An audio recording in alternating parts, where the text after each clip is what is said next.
کہتی میں نے تجھ پہ احسان کیا، ماں اپنا خون جگر پلا کر بچے کو جوان کرتی ہے، آج اگر کوئی جوانی کی دہلیز پر ہے تو ماں کی شفقت پر ہے، ماں کیا ہے، ماں کسے کہتے ہیں؟ آئیے میں آپ کو بتاؤں، اللہ کے رسول صلی اللہ علیہ وسلم کی بارگاہ میں ایک صحابی آتے ہیں، عرض کرتے ہیں یا رسول اللہ صلی اللہ علیہ وسلم میں جہاد کرنا چاہتا ہوں، میں جہاد کے لیے نکلنا چاہتا ہوں، اللہ کے حبیب ارشاد فرماتے ہیں کیا تمہاری ماں حیات ہے یعنی زندہ ہے؟ صحابی رسول عرض کرتے ہیں ہاں زندہ ہے۔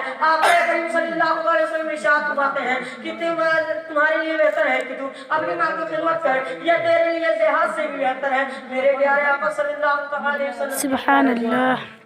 آج کے نوجوان جب جوانی کی دہلیز پر قدم رکھتے ہیں تو انہیں یہ لگتا ہے کہ ہم ماں کی خدمت سے بے نیاز ہو گئے ہیں، نہیں ہرگز نہیں، ہمیں ہر وقت ماں کے دعاؤں کی ضرورت ہوتی ہے۔ میں آپ کو بتانا چلوں حضرت موسیٰ علیہ السلام کے بارے میں، آپ اللہ کے جلیل القدر پیغمبر ہیں، آپ کوہ طور پر قرآن کرنے کے لیے جاتے تھے، آپ ایک دن کوہ طور پر جا رہے تھے تو اللہ تعالیٰ نے ہر ایک ارشاد فرمایا اے میرے موسیٰ ذرا صبر کا قدم بڑھانا، ذرا صبر کا قدم بڑھانا۔ تو حضرت موسیٰ علیہ السلام نے فرمایا اے مالک ارض و سما، اے خداوند قدوس، اس سے پہلے تو آپ نے یہ نہ فرمایا، پھر اب سبب کی بات کیا؟ تو اللہ تبارک و تعالیٰ نے ارشاد فرمایا اے میرے موسیٰ جب تم مجھ سے بلند آواز سے بات کرتا تو تیری ماں یہ دعا کرتی اللہ میرے بیٹے کے حق میں میری دعا کو قبول فرما۔ اس واقعہ سے اب جب کہ تمہاری ماں کا انتقال ہو گیا تو اس واقعہ سے معلوم ہوا کہ ہمیں والدین کی خدمت